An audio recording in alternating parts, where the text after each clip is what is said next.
It doesn't make them gods. So we don't have the deification of human beings. And what kind of deeds are recorded of each of these reputed sons of Jupiter? It is needless to tell to those who already know. Okay, but this is where he's stating the difference between the two powers, that of good and that of evil. In Roman mythology, they were one and the same. This only shall be said, that they are written for advantage and encouragement of youthful scholars, for all reckon it an honorable thing to imitate the gods. But he's saying this is what you're also imitating, and that those that you consider gods were actually demons and demigods. They're not saying that they weren't spiritual creatures, but they're saying that you were not worshiping the one true God. You were worshiping those lesser beings that you took on to be gods, just as it would be incorrect for a Christian to worship an angel, just as it's incorrect for Satanists to worship Lucifer, or Masons to worship Lucifer, which they do. That is, and it's also wrong to sit here and worship these lower deities as the high God. And here he explains and he demonstrates the difference in the behaviors of these lower deities, which makes it very clear that they are not good deities. And we know no one is good but God, and that good does not exist in nature. But we'll look at their behavior. But far be such a thought concerning the gods from every well-conditioned soul. Every well-conditioned soul, meaning man in himself, can make the determination that these behaviors are dishonorable. As to believe that Jupiter himself, the governor and creator of all things, is this the way the governor and creator of all things would behave? Would be that he was both a parricide, meaning he killed his father, and the son of a parricide. And that being overcome by the love of base and shameful pleasures, he was a homosexual, he came to Ganymede. Okay, and we also see this aspect of homosexuality in the cult or the belief of the Egyptian god Isis and Osiris's son, where Seth and Horus, where Horus somehow is supposed to be this high sun god, but he gets sodomized by Seth. And they have a kind of ritualistic game that they play, where if they can inseminate your opponent either way, then that would prove that the other was subject to the former. And you could read that if you actually read the mythology of Horus. In Christianity, we don't have a respect for homosexuality, because homosexuality doesn't progenitate any growth. Homosexuality is an inversion. Why would you take a penis that can ejaculate life-affirming organism and stick it into the anus where all the waste comes out? So homosexuality is evil because it's people living backwards. It's a backward behavior that produces no growth. And not only did Zeus, Jupiter himself, come to Ganymede, he also raped many women whom he had violated, and that his son did like actions. You know, of course, we have the story of the Narcissus, whose mother was raped by a river god. But most of these gods they slept around with a lot of different, I guess, other deistic figures and human figures. And many of them they raped, and it was the same idea that I am superior to you, I can abuse you as much as possible. That is not the Christian belief. That is not the Christian theology.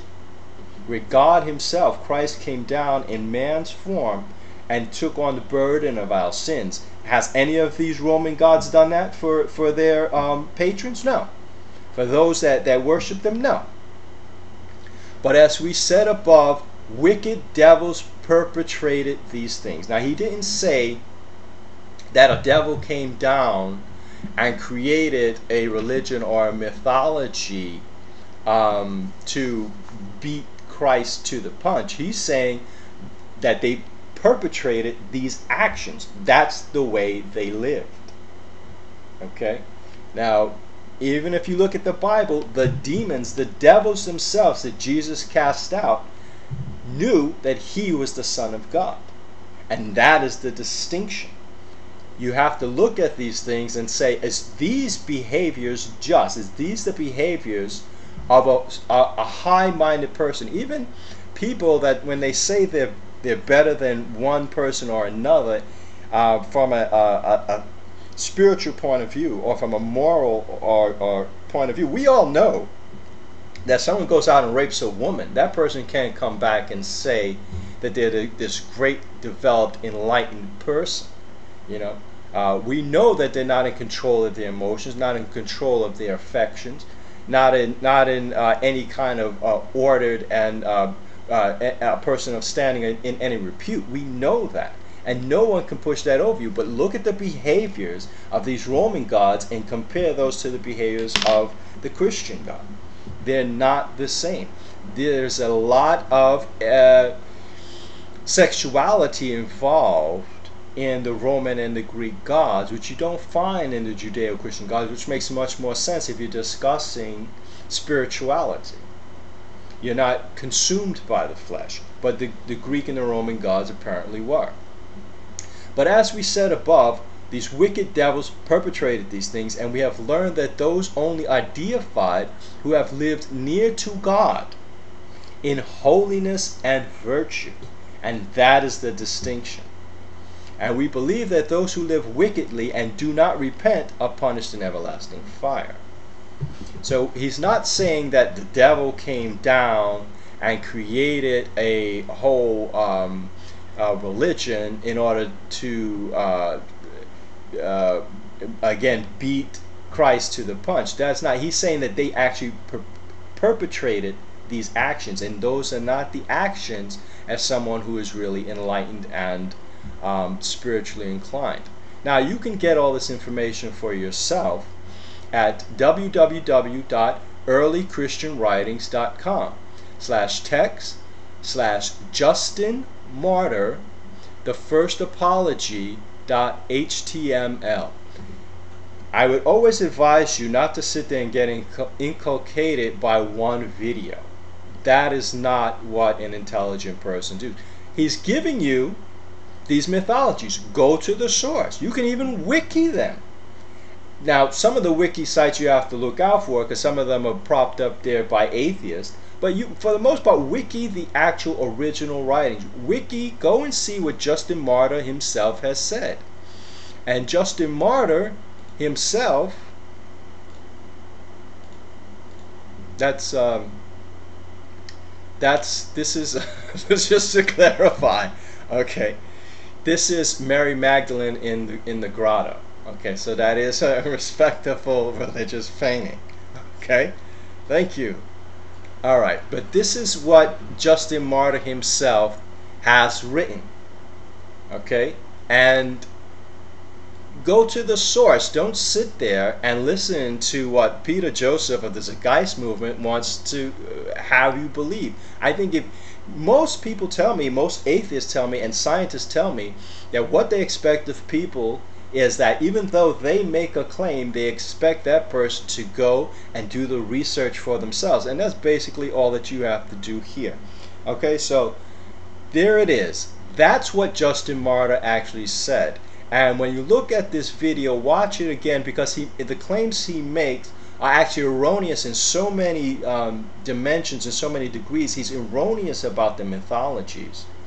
And he kind of cuts and splices what Justin Martyr says, and you find with a lot of these atheists and a lot of these materialists, they have a certain difficulty with metaphysics, and you also, of course, will find that with homosexuals, and it's obvious with a homosexual that they have a basic difficulty with this right here, analogies. Right? A homosexual will tell you that, first they tell you that a man and a woman is equal. Well, they're not equal in the same domain. A man is superior in the day and a woman becomes superior in the night.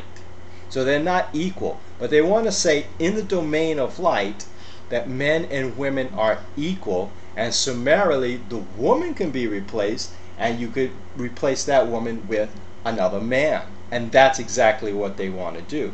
And when you speak to most homosexuals and you speak to most materialists, people that will tell you that, materialists will tell you, I don't have a soul, but then when you ask them, okay, do you have a mind? Which is as equally metaphysical or supernatural, and it was, yeah, of course I have a mind, because they don't want to admit that they're completely mindless. So while you're sitting there talking to this living dead person, you know, they're telling you that they don't have a soul, you have to also understand that if you're saying you don't have a soul, it means that you don't have a interpretive, subjective self. So how do you interpret all your beta data? Well, you can't. That's why you don't understand things. So they live in this realm of linearity, and they point to this and they point to this words, and we have to understand and recognize what a contradiction is. A contradiction is an incompatibility between two logical propositions, not between two words. Okay? So again, this is the writing of Saint Justin Martyr. Again, you can go to the website and write, and you might have to understand this is like 100 AD. And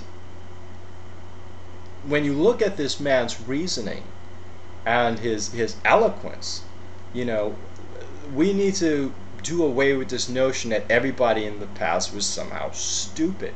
Clearly, this is not a stupid man. So go to the source, read for yourself, and give Peter Joseph a run for his money if you basically feel that you do indeed have a modicum of intelligence and scholarship. Then, you know, do yourself justice and go to the sources of these places that he's talking about. I actually saw one person went to an astrological site, and I thought that was very interesting. And it shed a bit of insight on this issue as well. And we also have to realize that one of the things about Peter Joseph's argument that I have a problem with is that he wants to debunk religion, but he practically wants to debunk religion to some degree through astrology. You know, so he's going through religion, he's using astrology, and the problem is that at some point you have to give recognition, of course, to astrology, for which astronomy was a subset. Again, all this natural sciences was a subset to the religious and to the mathematicians, also known as the astrologers. Because you could have never gotten to where the Zeitgeist film would have you believe without going through those studies. Okay, it was the religious and it was the astrologers that actually originally put together the calendars that we have. They did the bulk of the mathematics that we have. Systems of equations was discovered through this way. Okay, logarithms was discovered through a desire to understand some astrological changes. Okay, so there's most of the science that we have, and particularly the mathematics that we have, came through these studies. Now you'll find a lot of scientists have no problem, or a lot of people would like to use science, a lot of materialists, to say that's the bulwark of all knowledge. But science goes hand in hand with mathematics. Where there's no measurement, there's no science. And you will find that mathematicians, aka also known in the past as astrologers, have no problems with metaphysics. Well, how can they? You may say, well, I don't see a soul. And then I'll say, well, I don't see a mind. But we can all agree that none of us have seen a number. Numbers exist as quantities of visible objects. But no one's seen a number 2. No one's seen a number 1. Okay? Those things don't exist in nature, but we have no doubt that they exist as realities. Otherwise, how could you have such a number as pi, an irrational number? Man would not have created an irrational number. Always bring that to the rationalists. Alright? So go to the source itself and give this Peter Joseph and the Zeitgeist movement a run for his money.